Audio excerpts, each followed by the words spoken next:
Hi guys, welcome back to my channel. ನಾನು ನಿಮ್ಮ ಪ್ರೀತಿಯ ನಯನ ವ್ಲಾಗ್ನ ಸ್ಟಾರ್ಟ್ ಮಾಡ್ಕೊಂಡಿದ್ದೀನಿ.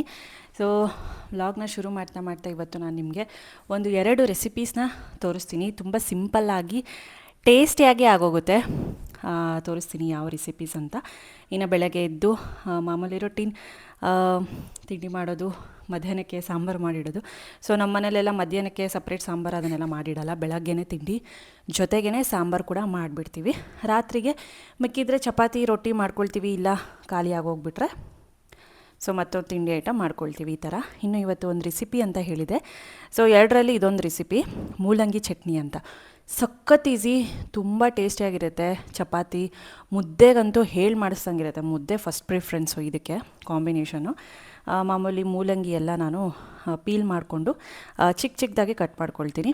ಒಂದು ಸ್ವಲ್ಪ ನಾನು 1 ಕಪ್ಪಷ್ಟು ಆಗಲೇ ನಾನು ಕಡಲೆ ಬೀಜನ ರೋಸ್ಟ್ ಮಾಡಿಕೊಂಡು ಸಿಪ್ಪೆ ಎಲ್ಲ ತೆಗೆದು ಅದನ್ನು ಒಂದು ಕಡೆ ಎತ್ತಿಟ್ಕೊಂಡಿದ್ದೀನಿ.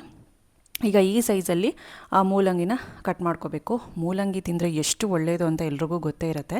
ಸೊ ಪೈಲ್ಸ್ ಇರೋರ್ಗಂತೂ ಸಖತ್ ಒಳ್ಳೆಯದು. ಇನ್ನು ಮಕ್ಳಿಗೂ ಹಾಗೆ ಕೊಟ್ಟರೆ ತಿನ್ನಲ್ಲ, ಸ್ವಲ್ಪ ಅದೇನು ಸ್ವಲ್ಪ ಖಾರವಾಗಿರುತ್ತೆ ಅಂದ್ಬಿಟ್ಟು ತಿನ್ನಲ್ಲ. ಹೀಗೆ ಚಟ್ನಿ ಮಾಡಿಕೊಟ್ರೆ ಅಷ್ಟು ಖಾರ ಅನಿಸಲ್ಲ, ಗೊತ್ತೇ ಆಗೋದಿಲ್ಲ, ಮೈಲ್ಡಾಗಿರುತ್ತೆ, ಸಖತ್ತಿರುತ್ತೆ ಟೇಸ್ಟಿಯಾಗಿ.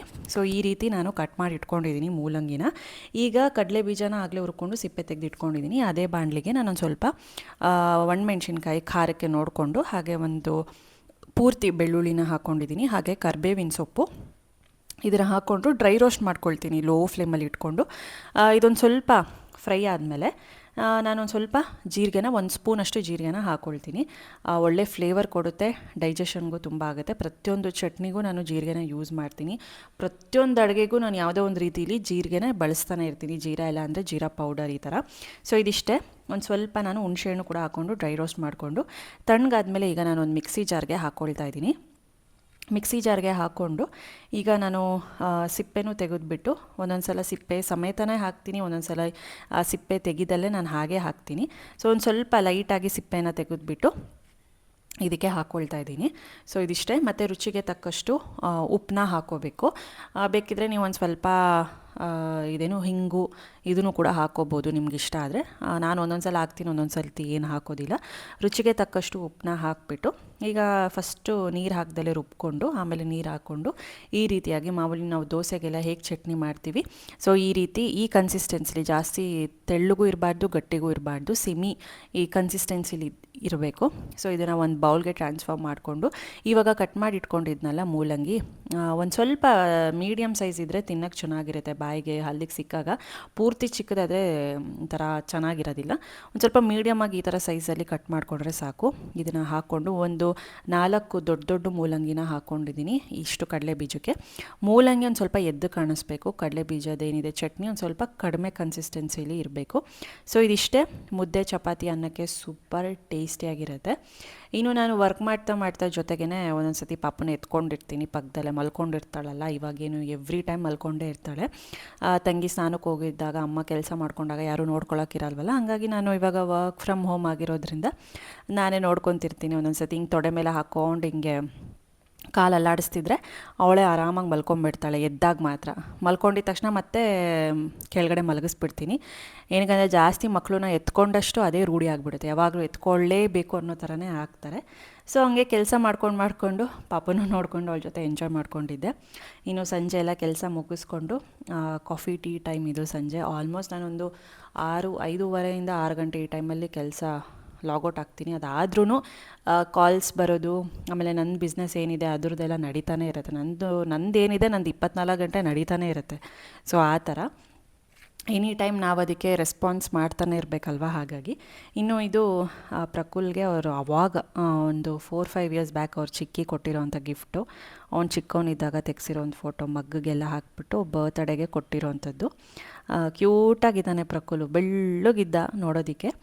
ಇನ್ನು ಅಮ್ಮ ಇವತ್ತು ಚಕ್ಲಿ ಮಾಡೋಣ ಅಂದ್ಬಿಟ್ಟು ಎಲ್ಲ ಮಿಲ್ಲಿಗೆಲ್ಲ ಹಾಕ್ಸ್ಕೊಂಡು ಬಂದಿದ್ರು. ಸರಿ ಯಾವಾಗಾದರೂ ಫ್ರೀ ಇದ್ದಾಗ ಮಾಡಿಬಿಡೋಣ ಅಂದ್ಬಿಟ್ಟು ಪುಡಿ ಮಾಡ್ಕೊಂಡು ಬಂದುಬಿಟ್ರೆ ಮಿಲ್ಲಿಂದ ಯಾವಾಗ ಬೇಕಾದರೂ ಮಾಡಿಬಿಡ್ಬೋದು ಫ್ರೀ ಆಗಿದ್ದಾಗ. ಸೊ ಹಂಗಾಗಿ ಎಲ್ಲ ಕಲಸಿಡ್ತಾಯಿದ್ರು. ಇನ್ನು ನಾನು ಚಕ್ಲಿ ಹೊತ್ಕೊಡ್ತೀನಿ, ಹೆಲ್ಪ್ ಮಾಡಿಕೊಡ್ತೀನಿ. ಇನ್ನು ಅಮ್ಮ ಈ ಥರದ್ದೆಲ್ಲ ಒಂದು ಸಲ ಕಲಿಸ್ಕೊಟ್ರೆ ನಾನು ಮತ್ತೆ ಅದನ್ನು ಹಿಟ್ಟನ್ನೇನಿದೆ ಸ್ವಲ್ಪನೇ ಅದನ್ನು ಚೆನ್ನಾಗಿ ನಾದ್ಕೊಂಡು ಅದೇನಿದೆ ಆ ಪಾತ್ರೆಗೆ ಚಕ್ಲಿ ಪಾತ್ರೆಗೆ ಇಟ್ಬಿಟ್ಟು ಮಾಡ್ಕೋಬೇಕು. ಇಲ್ಲಾಂದರೆ ಕಟ್ಟಾಗುತ್ತೆ ನಾವು ಒತ್ತೋವಾಗ ಚಕ್ಲಿನ. ಇದು ರೆಸಿಪಿನ ಸುಮಾರು ಸಲ ನಾನೊಂದು 2 ವೀಡಿಯೋದಲ್ಲಿ ಫುಲ್ಲು ತೋರಿಸಿದ್ದೀನಿ ಪ್ರೊಸೀಜರ್ ಹೇಗೆ ಅಂತ, ಹೋಗಿ ಚೆಕ್ ಮಾಡಿ, ನಿಮಗೆ ಸಿಗುತ್ತೆ, ಮೆನ್ಷನ್ ಕೂಡ ಮಾಡಿರ್ತೀನಿ. ಇನ್ನು ಚಕ್ಲಿ ಒತ್ತಿ ನನಗೆಲ್ಲರಿಗೂ ಮನೇಲಿ ಆಲ್ ಟೈಮ್ ಫೇವ್ರೇಟೇ ಚಕ್ಲಿ. ಸೊ ಆಲ್ ಟೈಮ್ ಫೇವ್ರೇಟೇ ಆಗಿರುತ್ತೆ. ಸೊ ನಾನು ಚಕ್ಲಿ ಸ್ವಲ್ಪ ಎಕ್ಸ್ಪರ್ಟು, ಚೆನ್ನಾಗಿ ರೌಂಡಾಗಿ ಒತ್ತುತ್ತೀನಿ, ಹಾಗಾಗಿ ಪ್ರತಿ ಸಲ ನಾನೇ ಇದನ್ನು ಮಾಡೋದು. ಇನ್ನು ಡೀಪ್ ಫ್ರೈ ಮಾಡಿದ್ರೆ ಮುಗೀತು. ಇದೊಂದು 3 ಅವರ್ಸ್ ಬೇಕಾಗುತ್ತೆ.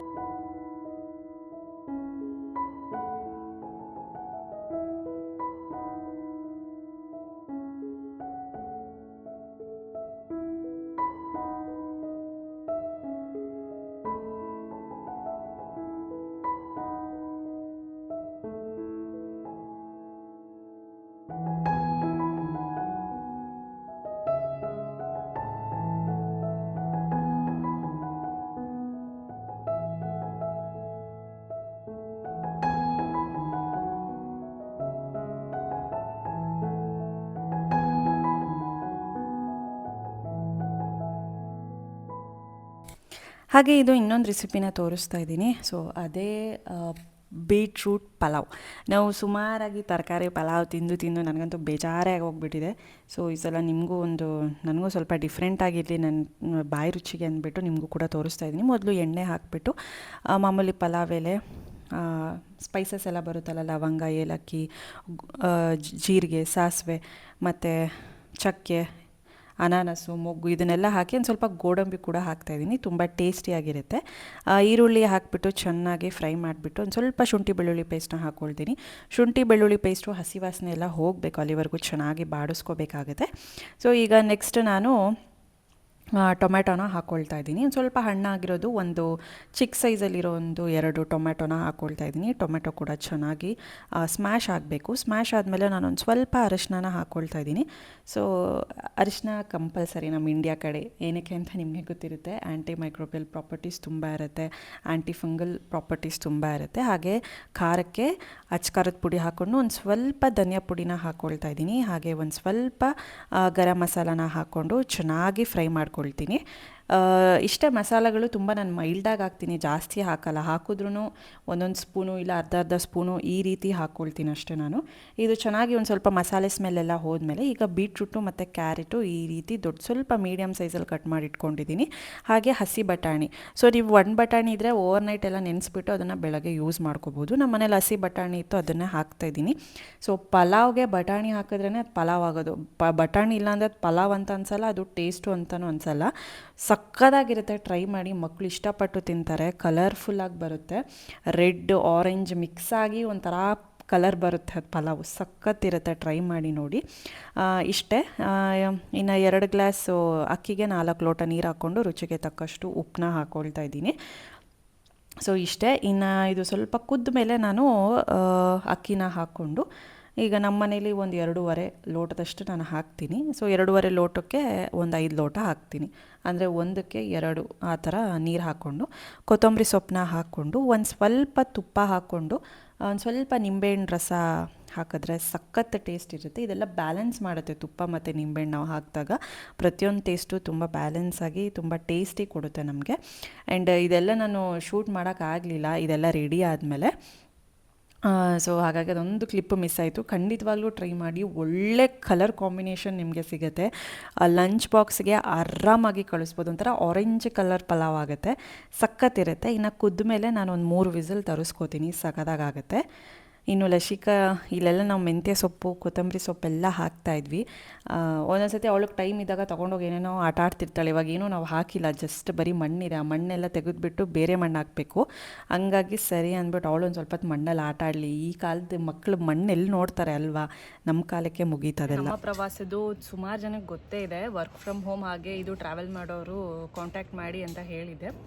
ಸೊ ನೀವು ವಾಟ್ಸಪ್ಪಿಗೆ ಟೆಕ್ಸ್ಟ್ ಮಾಡ್ತೀರಲ್ಲ, ಸೊ ಎಲ್ಲ ತುಂಬ ಸಾಕಷ್ಟು ನಮಗೆ ಏನೋ ನಂಬರ್ಸ್ ಬರ್ತಿದೆ, ಕಾಂಟ್ಯಾಕ್ಟ್ಸು, ವರ್ಕ್ ಫ್ರಮ್ ಹೋಮ್ ಬೇಕು, ಹಾಗೆ ಟ್ರಾವೆಲ್ ಮಾಡಬೇಕು ಅಲ್ಲಿಗೆ ಇಲ್ಲಿಗೆ ಅಂತಲೂ ಎನ್ಕ್ವೈರೀಸ್ ಬರ್ತಿದೆ. ನಾನು ಅಂದ್ಕೊಂಡಿರೋದಕ್ಕಿಂತ ತುಂಬ ಮೆಸೇಜಸ್ ಬರ್ತಿದೆ. ಹಂಗಾಗಿ ನನಗೆ ಒಂದು ಸ್ವಲ್ಪ ಟೈಮ್ ಬೇಕು, ಎಲ್ರಿಗೂ ರಿಪ್ಲೈ ಮಾಡಬೇಕಲ್ವ, ಎಲ್ರಿಗೂ ಎಕ್ಸ್ಪ್ಲೈನ್ ಮಾಡಬೇಕು ನನ್ನ ವರ್ಕು. ಸೊ ಹಂಗಾಗಿ ಬಟ್ ನಾನು ಅವತ್ತೇ ಮಾಡ್ತೀನಿ. ನೀವು ಮೆಸೇಜ್ ಮಾಡಿ ಈಗ ಡೇ ಟೈಮ್ ನೀವೇನಾದರೂ ಮೆಸೇಜ್ ಮಾಡಿದ್ರೆ ವಿತಿನ್ 1 hour ನಾನು ರಿಪ್ಲೈ ಕೊಟ್ಟಿರ್ತೀನಿ. ಅಂದರೆ ನಮಗೂ ಒಂದು ಇರುತ್ತಲ್ಲ, ಒಂದು ಆಫೀಸ್ ಟೈಮಿಂಗ್ಸ್ ಅಂತ. ಹಂಗಾಗಿ ಈಗ ಬೆಳಗ್ಗೆಲ್ಲ ತಿಂಡಿ ಮಾಡ್ಕೊಂಡಿರ್ತೀನಿ. ಸೊ ಹಂಗಾಗಿ ಮೆಸೇಜಸ್ ನೋಡೋಕ್ಕಾಗಲ್ಲ. 10:30 ಮೇಲೆ ಆ ಥರ 10:30 to 5:30 ಒಳಗಡೆ ನಾನು ಬರೀ ವರ್ಕ್ ಅಂತಲೇ ಇರ್ತೀನಿ. ಸೊ ಆ ಟೈಮಲ್ಲಿ ಪಟ್ ಅಂತ ರಿಪ್ಲೈ ಮಾಡ್ತೀನಿ ನಾನು. ಒಂದು ಹಾಫ್ ಆನ್ ಅವರ್ ಹಂಗೋ ಹಿಂಗೋ ಆಗುತ್ತೆ. ಏನಕ್ಕೆ ತುಂಬ ನಂಬರ್ಸ್ ವಾಟ್ಸಪ್ ಮೆಸೇಜಸ್ ಬರ್ತಿದೆ. ನಾನು ಅಂದ್ಕೊಂಡಿರೋದಕ್ಕಿಂತ ಜಾಸ್ತಿ ಜನ. ಸೊ ಏನು ಗೊತ್ತಾ, ಇದನ್ನು ಸೀರಿಯಸ್ಸಾಗಿ ತೊಗೊಂಡು ಮಾಡಿ ಕೆಲಸನ. ನಮ್ಮ ಕೈಯಲ್ಲಿ ಆಗಲ್ಲಪ್ಪ ಅಂತ ಅಂದ್ಕೋಬೇಡಿ. ಏನಕ್ಕಂದರೆ ನನಗೂ ಇದು ಬ್ಯಾಕ್ಗ್ರೌಂಡ್ ಹೊಸದು. ನಾನು ಓದಿರೋದೇ ಇಂಜಿನಿಯರಿಂಗು, ನನಗೂ ಇದಕ್ಕೂ ಸಂಬಂಧನೇ ಇಲ್ಲ. ಬಟ್ ಎಕ್ಸ್ಪೀರಿಯನ್ಸ್ ಅಷ್ಟೇ, practice experience makes man perfect ಅಷ್ಟೇ. ಸೊ ಆಗದಲ್ಲೇ ಇರೋದು ಈ ಜಗತ್ತಲ್ಲಿ ಏನೂ ಇಲ್ಲ. ಬಟ್ ನಾವು ಪ್ರಯತ್ನ ಮಾಡಬೇಕು. ಪ್ರಯತ್ನ ಪಡ್ದಲ್ಲೇ ಯಾವ ಕೆಲಸನೂ ಆಗೋಲ್ಲ. ಪ್ರಯತ್ನ ಇಲ್ದಲೇ ಇದ್ದರೆ ನಾವು ಏನು ಸಂಪಾದನೆ ಮಾಡೋಕ್ಕೂ ಆಗೋಲ್ಲ. ಈಗ ನಾನು ಪ್ರಯತ್ನ ಪಟ್ಟಿಲ್ಲ ಅಂದಿದ್ರೆ ಇಷ್ಟೆಲ್ಲ ಥಾಟ್ಸು, ಇಷ್ಟೆಲ್ಲ ನಾನು ಮಾಡಬೇಕು ಅನ್ನೋ ಇದು ಥಾಟ್, ನನಗೆ ಪ್ಲ್ಯಾನ್ಸ್ ಕೂಡ ಬರ್ತಾ ಇರಲಿಲ್ಲ. ಸೊ ಹಂಗಾಗಿ ಪ್ರಯತ್ನ ಮಾಡಿ ಇದನ್ನು ಸೀರಿಯಸ್ಸಾಗಿ ತೊಗೊಳ್ಳಿ. ಆಮೇಲೆ ನಿಮಗೆ ಅದು ಒಂಥರ ಎನ್ಕರೇಜ್ಮೆಂಟ್ ಸಿಗುತ್ತೆ.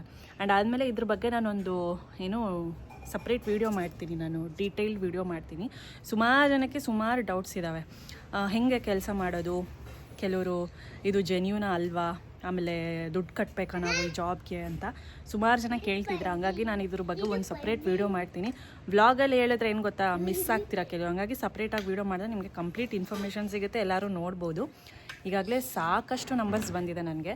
Thank you so much. ಇಷ್ಟು ದೊಡ್ಡ ರೆಸ್ಪಾನ್ಸ್ ಸಿಗುತ್ತೆ ಅಂತ ನಾನು ಅಂದ್ಕೊಂಡಿರಲಿಲ್ಲ.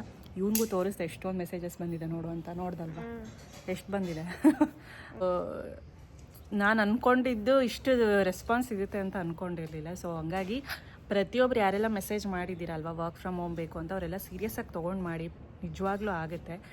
ನಾವು ಸುಮ್ಮನೆ ಉಡಾಫೆ ಮಾಡಿಕೊಂಡು ಬಿಡು ಮಾಡೋಣ, ಇದೇ ಫೀಲ್ಡಲ್ಲೇ ಅಲ್ಲ, ನೀವು ಯಾವುದೇ ಫೀಲ್ಡಲ್ಲಿ ಉಡಾಫೆ ತೋರಿಸಿದ್ರು ಏನೂ ಆಗೋಲ್ಲ. ಚಿಕ್ಕ ಕೆಲಸ ಆಗಿರ್ಬೋದು, ದೊಡ್ಡ ಕೆಲಸ ಆಗಿರ್ಬೋದು, ಪ್ರಾಂಪ್ಟಾಗಿ ವರ್ಕ್ ಮಾಡಿ. ಸೊ ಮ್ಯಾಕ್ಸಿಮಮ್ ನಿಮ್ಮ ಕೈಲಿ ಎಷ್ಟು ಶಕ್ತಿ ಇದೆ ಅದನ್ನು ಮಾಡಿ. ಸೊ ದೇವರೇ ನಿಮಗೆ ಒಂದು ದಾರಿ ತೋರಿಸ್ತಾರೆ, ನಿಮಗೊಂದು ಬಿಸ್ನೆಸ್ ಮಾಡೋಕ್ಕೆ ಒಂದು ಅವಕಾಶ ಸಿಗುತ್ತೆ. ಏನಕ್ಕಂದರೆ ಇದು no investment, no petrol charges, ಆಫೀಸ್ಗೆ ಹೋಗಬೇಕು ಅಂತ ಏನಿಲ್ಲ. ನಿಮ್ಮ ಫ್ಲೆಕ್ಸಿಬಲ್ ಟೈಮಲ್ಲಿ ಉಪಯೋಗ ಮಾಡ್ಕೋಬೋದು. ಈಗಾಗಲೇ ಸುಮಾರು ಜನ ನನಗೆ ಮೆಸೇಜ್ ಮಾಡಿರೋರು, ಅಕ್ಕ ನಮ್ಮ ಫ್ರೆಂಡ್ಸ್ ಹಿಂಗೆ ಹೋಗೋರಿದ್ದಾರೆ, ಅಕ್ಕ ನಮ್ಮ ರಿಲೇಷನ್ಸ್ ಹೋಗೋರಿದ್ದಾರೆ, ನಮ್ಮ ಹಳ್ಳೀಲಿ ಹೋಗೋರಿದ್ದಾರೆ ಅಂತ ಸುಮಾರು ಬರ್ತಿದ್ದಾವೆ. ಸೊ ಆ ಥರ ಟ್ರೈ ಮಾಡಿ. ನಿಮ್ಮ ಮನೆ ಅಕ್ಕಪಕ್ಕದವ್ರಿಗೆ ಹೇಳ್ತಾ ಇರಿ, ಪ್ರತಿದಿನ ಅದು ಹೇಳ್ತಾ ಇರಬೇಕು. ಅವಾಗ ಅವ್ರಿಗೆ ತಲೆಯಲ್ಲಿ ಉಳ್ಕೊಳ್ಳುತ್ತೆ, ಓ ಸೊ ಹೌದಲ್ವಾ ಅಂತ. ಸೊ ಹಂಗಾಗಿ ಇದ್ರ ಬಗ್ಗೆ ನಾನು ಇನ್ನೊಂದು ಡೀಟೇಲ್ಡ್ ವಿಡಿಯೋ ಮಾಡ್ತೀನಿ. ಆಗ ನಿಮಗೆ ಹೇಗೆ ವರ್ಕ್ ಮಾಡೋದು, ಇದು ಪ್ರೊಸೀಜರ್ ಎಲ್ಲ ಹೇಗೆ ಅಂತಾರೂ ನಾನು ತಿಳಿಸ್ಕೊಡ್ತೀನಿ, ಓಕೆನಾ. ಇದ್ರ ಜೊತೆಗೆ ಇನ್ನೊಂದು ಸ್ಪೆಷಲ್ ಒಂದು ಸರ್ಪ್ರೈಸ್ ಇದೆ, ಅದನ್ನು ಕೂಡ ನಾನು ಸಪ್ರೇಟ್ ವಿಡಿಯೋ ಮಾಡ್ತೀನಲ್ಲ, ಸೊ ಅದರಲ್ಲಿ ಹೇಳ್ತೀನಿ ನಾನು. ಈಗ ಅಂಟುಂಡೆ ಬಾಣಂತಿಯವ್ರಿಗೆ ತುಂಬ ನೆಸೆಸರಿ ಆ್ಯಂಡ್ ಇಂಪಾರ್ಟೆಂಟ್ ಕೂಡ. ಏನಕ್ಕಂದರೆ ಬ್ಯಾಕ್ ಬೋನ್ಸ್ಗೆ ತುಂಬ ಒಳ್ಳೆಯದು, ಬೋನ್ ಸ್ಟ್ರೆಂತ್ ಮಾಡುತ್ತೆ. ಏನಕ್ಕಂದರೆ ಅಂಟಲ್ಲಿ ಕ್ಯಾಲ್ಶಿಯಮ್ ಇರುತ್ತಲ್ಲ. ಸೊ ಎಲ್ಲನೂ ನಾನು ಅರ್ಧ ಕಪ್ಪಷ್ಟು ಡ್ರೈ ಫ್ರೂಟ್ಸ್ನ ತೊಗೊಂಡಿದ್ದೀನಿ, ಚಿಕ್ಕದಾಗಿ ಕಟ್ ಮಾಡಿಕೊಂಡು. ಇದೆಲ್ಲ ಅಂಟುಂಡೆ. ಇದು ಬಾಣಂತಿರಿಗೆ ಎಲ್ಲ, ಮಕ್ಕಳು, ವಯಸ್ಸಾದವರು, ಯಾವ ಏಜಲ್ಲಿ ಬೇಕಿರೋರು ಕೂಡ ತಿನ್ಬೋದು. ಆಫ್ಟರ್ ಮಕ್ಕಳಿಗೆ 2 years ಆದಮೇಲೆ ಕೊಡ್ಬೋದು ಇದು ಆರಾಮಾಗಿ. ಈಗ ಇಷ್ಟೂ ರೆಡಿಯಾಗಿದೆ. ಈಗ ತುಪ್ಪ ಜಾಸ್ತಿ ಇರಬೇಕು ಇದಕ್ಕೆ. ಸೊ ಒಂದೊಂದೇ ಡ್ರೈ ಫ್ರೂಟ್ಸ್ನೇ ಆ್ಯಡ್ ಮಾಡಿಕೊಂಡು ರೋಸ್ಟ್ ಮಾಡ್ಕೋಬೇಕು. ಪ್ರತಿಯೊಂದು ಡ್ರೈ ಫ್ರೂಟ್ನು ಹಾಕ್ಬಿಟ್ಟು ತುಪ್ಪದಲ್ಲಿ ಸ್ವಲ್ಪ ಗೋಲ್ಡನ್ ಬ್ರೌನ್ ಆಗೋವರೆಗೂ ರೋಸ್ಟ್ ಮಾಡ್ಕೊಳ್ಬೇಕಾಗತ್ತೆ. ಸೊ ಸ್ವಲ್ಪ ಮೊದಲು ಗೋಡಂಬಿನ ಹಾಕ್ಕೊಂಡಿದ್ದೀನಿ. ಗೋಡಂಬಿ ಒಂದು ಸ್ವಲ್ಪ ಲೈಟ್ ಬ್ರೌನ್ ಆದಮೇಲೆ ಪಕ್ಕಕ್ಕೆ ತೆಗೆದಿಟ್ಕೊಳ್ತೀನಿ. ಎಲ್ಲನೂ ಒಟ್ಟಿಗೆ ಹಾಕ್ಕೊಂಡು ರೋಸ್ಟ್ ಮಾಡ್ಕೊಳ್ಬಾರ್ದು. ಇದಕ್ಕೇನು ಗೊತ್ತಾ, ತುಂಬ ಟೈಮ್ ಹಿಡಿಯೋದು ಯಾವುದು ಅಂದರೆ ಕಟ್ ಮಾಡ್ಕೊಳ್ಳೋದು. ಈ ಡ್ರೈ ಫ್ರೂಟ್ಸ್ನ ಪ್ರತಿಯೊಂದು ಚಿಕ್ಕದಾಗಿ ಕಟ್ ಮಾಡ್ಕೊಳ್ಳೋದೇನಿದೆ, ಅದು ಏನಿಲ್ಲ ಅಂದರೂ ಒಬ್ಬರೇ ಮಾಡ್ತೀವಿ ಅಂದರೆ ಒಂದು 2 hours ಬೇಕಾಗುತ್ತೆ ಕಟ್ ಮಾಡ್ಕೊಳ್ಳೋದಕ್ಕೆ. 2 hours ಅಂದರೆ ಬೇಕಾಗುತ್ತೆ, 1 1.5 hour ಅಂತ ಅಂದ್ಕೊಳ್ಳಿ. ಇನ್ನು ಇಷ್ಟೇ ಡ್ರೈ ಫ್ರೂಟ್ಸ್ ತೊಗೊಂಡಿರೋದು. ಇನ್ನೂ ನಿಮಗೆ ಬೇಕಿದ್ದರೆ ಬೇರೆ ಡ್ರೈ ಫ್ರೂಟ್ಸ್ ಎಲ್ಲ ಹಾಕ್ಕೋಬೋದು. ನಾನು ವಾಲ್ನಟ್ಟು, ಬಾದಾಮಿ, ಗೋಡಂಬಿ, ದ್ರಾಕ್ಷಿ ಮತ್ತು ಪಂಪ್ಕಿನ್ ಸೀಡ್ಸು ಮತ್ತು ಸನ್ಫ್ಲವರ್ ಸೀಡ್ಸು ಇಷ್ಟು ತೊಗೊಂಡಿದ್ದೀನಿ. ಖರ್ಜೂರ, 1 ಖರ್ಜೂರ. ಸೊ ಈ ಥರ ಒಂದೊಂದೇ. ಇದು ಅಂಟು ಏನು ಗೊತ್ತಾ, ಮೊದಲು ಕಲ್ ಥರ ಇರುತ್ತೆ. ಇದು ತುಪ್ಪದಲ್ಲಿ ಹಾಕಿ ರೋಸ್ಟ್ ಮಾಡಿದ ತಕ್ಷಣ, ಲೋ ಫ್ಲೇಮಲ್ಲಿ ರೋಸ್ಟ್ ಮಾಡ್ಕೊಂಡಿದ್ದ ತಕ್ಷಣ ಈ ಥರ ಉಬ್ಬುಬಿಟ್ಟು ಕ್ರಿಸ್ಪಿ ಥರ ಆಗಿಬಿಡುತ್ತೆ. ಇದು ಒಟ್ಟಿಗೆ ಜಾಸ್ತಿ ಹಾಕ್ಕೊಂಡು ಮಾಡಬಾರ್ದು. 1-2 ಟೇಬಲ್ ಸ್ಪೂನ್ನ 2 ಸಲ ಹಾಕ್ಕೊಂಡು ನಾನು ರೋಸ್ಟ್ ಮಾಡಿ ಇಟ್ಕೊಂಡಿದ್ದೀನಿ. ಈಗ ಮತ್ತೆ ಒಂದು ಕಡಾಯಿಗೆ ಪ್ರತಿಯೊಂದು ಡ್ರೈ ಫ್ರೂಟ್ಸು ನೋಡ್ತಿದ್ದೀರಲ್ಲ ಇದೇ ರೀತಿಯೇ ನೀವು ಫ್ರೈ ಮಾಡ್ಕೋಬೇಕು. ತುಂಬ ಚೆನ್ನಾಗಿರುತ್ತೆ ಇದು, ಮಕ್ಕಳಿಗೂ ಅವಾಗವಾಗ ಮಾಡಿಕೊಡ್ಬೋದು. ಬೋನ್ಸ್ ಇಂಪ್ರೂವ್ ಆಗುತ್ತೆ, ಸ್ಟ್ರೆಂತ್ ಆಗುತ್ತೆ. ಈಗ ಒಣ ಖರ್ಜೂರ ಇದು. ಸೊ ಹಸಿದು ಡೇಟ್ಸ್ ಎಲ್ಲ ಬರುತ್ತಲ್ಲ ಅದನ್ನು ಹಾಕ್ಕೊಳ್ಳೋದಕ್ಕೆ ಹೋಗಬೇಡಿ. ಒಣ ಖರ್ಜೂರನೇ ಈ ಥರ ಬೀಜ ತೆಗೆದುಬಿಟ್ಟು ಚಿಕ್ಕದಾಗಿ ಈ ಸೈಜಲ್ಲಿ ಕಟ್ ಮಾಡಿಕೊಂಡು ಇದನ್ನು ಕೂಡ ನಾನು ಸ್ವಲ್ಪ ಕಲರ್ ಚೇಂಜ್ ಆಗೋವರೆಗೂ ರೋಸ್ಟ್ ಮಾಡ್ಕೊಳ್ತೀನಿ. ಸೊ ಇದಿಷ್ಟೇ. ಇದನ್ನು ಕೂಡ ಪಕ್ಕಕ್ಕೆ ತೆಗೆದಿಟ್ಕೊಂಡು ನಾನು ಮತ್ತೆ ತುಪ್ಪ ಹಾಕ್ಕೊಂಡು ಇವಾಗ ನಾನೊಂದು ಸ್ವಲ್ಪ ಪಿಸ್ತಾನ ಹಾಕ್ಕೊಳ್ತಾ ಇದ್ದೀನಿ. ಸೊ ಪಿಸ್ತಾ ಕೂಡ ಅಷ್ಟೇ ಈ ಥರ ಚಿಕ್ಕದಾಗಿ ಕಟ್ ಮಾಡಿಕೊಂಡು ಕಲರ್ ಚೇಂಜ್ ಆಗೋವರೆಗೂ ರೋಸ್ಟ್ ಮಾಡ್ಕೊಳ್ಬೇಕು. ತುಂಬಾ ಚೆನ್ನಾಗಿರುತ್ತೆ. ಡೈಲಿ ಒಂದೊಂದು ಲಡ್ಡು ಕೊಟ್ಟರು ಸಾಕು. ಫ್ರೆಶ್ಶಾಗಿ ಒಂದು ಸ್ವಲ್ಪ ಕ್ವಾಂಟಿಟೀಲಿ ಮಾಡಿಕೊಂಡು ತಿಂದರೆ ತುಂಬ ಟೇಸ್ಟಿಯಾಗಿರುತ್ತೆ ಆ್ಯಂಡ್ ಖಾಲಿ ಕೂಡ ಆಗೋಗುತ್ತೆ. ಇವಾಗ ಮತ್ತೆ ಒಂದು ಸ್ವಲ್ಪ ತುಪ್ಪ ಹಾಕಿಬಿಟ್ಟು ಪಂಪ್ಕಿನ್ ಸೀಡ್ಸು, ಇದು ಸನ್ಫ್ಲವರ್ ಸೀಡ್ಸ್ ಹಾಕ್ಕೊಂಡಿದ್ದೀನಿ. ಇನ್ನೂ ಬೇಕಿದ್ರೆ ನಿಮಗೆ ಬೇಕಾಗಿರೋದು ಬೀಜ ಹಾಕ್ಕೋಬೋದು. ಇದು ಕೂಡ ಒಂದು ಸ್ವಲ್ಪ ಕಲರ್ ಚೇಂಜ್ ಆಗುತ್ತೆ, ಅಲ್ಲಿವರೆಗೂ ತುಪ್ಪದಲ್ಲಿ ರೋಸ್ಟ್ ಮಾಡ್ಕೊಳ್ಬೇಕಾಗತ್ತೆ. ನೋಡಿ ಈ ರೀತಿ ಆದರೆ ಸಾಕು. ಈಗ ಇದನ್ನು ಪಕ್ಕಕ್ಕೆ ತೆಗೆದಿಟ್ಕೊಂಡು ಮತ್ತೆ ಒಂದು ಸ್ವಲ್ಪ ತುಪ್ಪ ಹಾಕಿಬಿಟ್ಟು ಈಗ ಬಾದಾಮಿನ ಹಾಕ್ಕೊಳ್ತಾ ಇದ್ದೀನಿ. ಬಾದಾಮಿ ಕೂಡ ಒಂದು ಬಾದಾಮಿಲಿ 4 ಪೀಸ್ ಕಟ್ ಮಾಡ್ಕೋಬೇಕು. ಸೊ ಈ ರೀತಿ ಸೈಜಲ್ಲಿ ಕಟ್ ಮಾಡಿಕೊಂಡ್ರೆ ಸಾಕು. ಇದು ಕೂಡ ಕಲರ್ ಚೇಂಜ್ ಆಗುತ್ತೆ. ಕಲರ್ ಚೇಂಜ್ ಆಗೋವರೆಗೂ ನೋಡಿ ಸ್ವಲ್ಪ ರೋಸ್ಟ್ ಮಾಡಿಕೊಂಡು ಈಗ ತುಪ್ಪ ಹಾಕ್ದಲೇ ನಾನು ದ್ರಾಕ್ಷಿನ ಹಾಕ್ಕೊಳ್ತಾ ಇದ್ದೀನಿ. ಸೊ ದ್ರಾಕ್ಷಿ ಒಂಚೂರು ಕಲರ್ ಚೇಂಜ್ ಆಗುತ್ತೆ, ಅಲ್ಲಿವರೆಗೂ ದ್ರಾಕ್ಷಿನ ರೋಸ್ಟ್ ಮಾಡ್ಕೊಳ್ಬೇಕಾಗತ್ತೆ. ಇನ್ನೂ ನಾನು ಆಗಲೇ ಹೇಳ್ದಂಗೆ ಬೇರೆ ರೀತಿ ಸೀಡ್ಸು, ಡ್ರೈ ಫ್ರೂಟ್ಸ್ನೆಲ್ಲ ನೀವು ಆ್ಯಡ್ ಮಾಡ್ಕೊಳ್ಬೋದು, ಇದೆ ಅಂತ ಏನಿಲ್ಲ. ವಾಲ್ನಟ್ಸ್ ಕೂಡ ಆ್ಯಡ್ ಮಾಡಿದ್ದೀನಿ, ನಾನು ಸ್ವಲ್ಪ ಕಮ್ಮಿ ಕ್ವಾಂಟಿಟಿಲಿ ಆ್ಯಡ್ ಮಾಡಿದ್ದೀನಿ. ಈಗ ಮತ್ತೆ ನಾನು ಸ್ವಲ್ಪ 2 ಟೇಬಲ್ ಸ್ಪೂನಷ್ಟು ಗಸಗಸೆನ ಹಾಕ್ಕೊಳ್ತಾ ಇದ್ದೀನಿ. ಇದು ಕೂಡ ಹೆಲ್ತಿಗೆ ತುಂಬ ಒಳ್ಳೆಯದು. ಇದೇನು ತಂಪು ಬಾಡಿಗೆ, ಬಟ್ ಶೀತ ಎಲ್ಲ ಏನಾಗೋದಿಲ್ಲ, ಟೇಸ್ಟ್ ಸಿಗುತ್ತೆ. ಇನ್ನು ಇದಕ್ಕೆ ಬೇರೆ ಬೇರೆ ಗ್ರಂಥಿಗೆ ಅಂಗಡಿಲೆಲ್ಲ ಸಿಗುತ್ತಲ್ಲ ಅವೆಲ್ಲನೂ ಹಾಕ್ತಾರೆ. ಅವೆಲ್ಲ ಏನು ಹಾಕಿಲ್ಲ, ಜಸ್ಟ್ ನಾನೇನು ತೋರಿಸ್ತಿದ್ದೀನಿ ಇಷ್ಟ ಆದ್ರೂ ಸಾಕು, ಬೇಜಾನಾಯಿತು. ಸೊ ಈ ರೀತಿ ಚೆನ್ನಾಗಿ ಡ್ರೈ ರೋಸ್ಟ್ನ ಮಾಡಿಕೊಂಡು ಸ್ವಲ್ಪ ಕಲರ್ ಚೇಂಜ್ ಆಗುತ್ತೆ. ಇದನ್ನು ಕೂಡ ಪಕ್ಕಕ್ಕೆ ತೆಗೆದಿಟ್ಕೊಳ್ತೀನಿ. ಇದನ್ನು ಡ್ರೈ ರೋಸ್ಟ್ ಮಾಡಿಕೊಂಡ್ರೆ ಸಾಕಾಗುತ್ತೆ. ಈಗ ಒಂದು ಸ್ವಲ್ಪ ತುಪ್ಪ ಹಾಕ್ಕೊಂಡು ಈಗ 2 ಕಪ್ಪು ನಾನು ಪುಡಿ ಬೆಲ್ಲ, ಇದು ಆರ್ಗ್ಯಾನಿಕ್ ಬೆಲ್ಲ, ಇದು ಗ್ರಂಥಿಗೆ ಅಂಗಡೀಲಿ ಸಿಗುತ್ತಲ್ಲ ಅದನ್ನು ಯೂಸ್ ಮಾಡ್ತಾಯಿದ್ದೀನಿ. ಸೊ 2 ಕಪ್ಪಷ್ಟು ನಾನು ಬೆಲ್ಲ ಹಾಕ್ಕೊಂಡು ಒಂದು ಸ್ವಲ್ಪ ಅರ್ಧ ಕಪ್ಪಷ್ಟು ನೀರನ್ನ ಹಾಕ್ಕೊಳ್ತಾ ಇದ್ದೀನಿ. ಇನ್ನು ಹೆಂಗೆ ಪ್ರಮಾಣ ಅಂದರೆ ನನಗೆ ಒಂದು 5 ಕಪ್ಪಷ್ಟು ಡ್ರೈ ಫ್ರೂಟ್ಸ್ನ ತೊಗೊಂಡಿದ್ರೆ 2 ಕಪ್ಪಷ್ಟು ನಾನು, ಅಂದರೆ ಎಲ್ಲ ಸೇರಿ 5 ಕಪ್ಪಷ್ಟು ಡ್ರೈ ಫ್ರೂಟ್ಸ್ ಆಗಿದ್ರೆ ಎಲ್ಲನೂ ಸೇರಿ ಇದು 2 ಕಪ್ಪಷ್ಟು ನಾನು ಬೆಲ್ಲದ ಪುಡಿನ ತೊಗೊಂಡು ಚೆನ್ನಾಗಿ ಒಂದು ಸ್ವಲ್ಪ ಈ ಅಂಟುಂಡೆ ಕಟ್ಟೋದಕ್ಕೆ ಎಷ್ಟಾಗುತ್ತೆ, ಸೊ ಈ ಚಿಕ್ಕಿ ಎಲ್ಲ ಕಟ್ತೀವಲ್ಲ ಆ ಥರ ಪ್ರಮಾಣಕ್ಕೆ ಬಂದರೆ ಸಾಕು. ಒಂದು ಸ್ವಲ್ಪ ಉಂಡೆ ಕಟ್ಟೋದಕ್ಕೆ ಕಟ್ ಮಾಡಿ ಸ್ವಲ್ಪ ಗಟ್ಟಿ ಆಗಬೇಕಲ್ಲ, ಒಂದೆಳೆ ಪಾಕನೂ ಬರಬಾರ್ದು, ಅದಕ್ಕೊಂದು ಸ್ವಲ್ಪ ಹಿಂದೆ ತೊಗೊಂಡ್ರೆ ಸಾಕು, ಬಂದುಬಿಡುತ್ತೆ. ಬಟ್ ಬೇಗ ಡ್ರೈ ಆಗೋಗ್ಬಿಡುತ್ತೆ.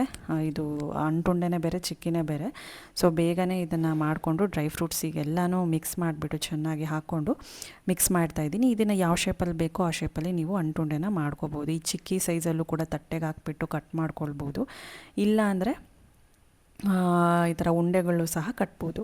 ಸೊ ನಾನು ಮೊದಲು ನನಗೆ ಇದು ಚಿಕ್ಕಿ ಥರನೇ ಮಾಡೋಣ ಅಂತ ನನಗೆ ಐಡಿಯಾ ಬರಲಿಲ್ಲ. ಉಂಡೆ ಕಟ್ಟೋಗಿ ಹೋಗಿ ಕೈಯೆಲ್ಲ ಸುಡ್ಕೊಂಬಿಟ್ವಿ.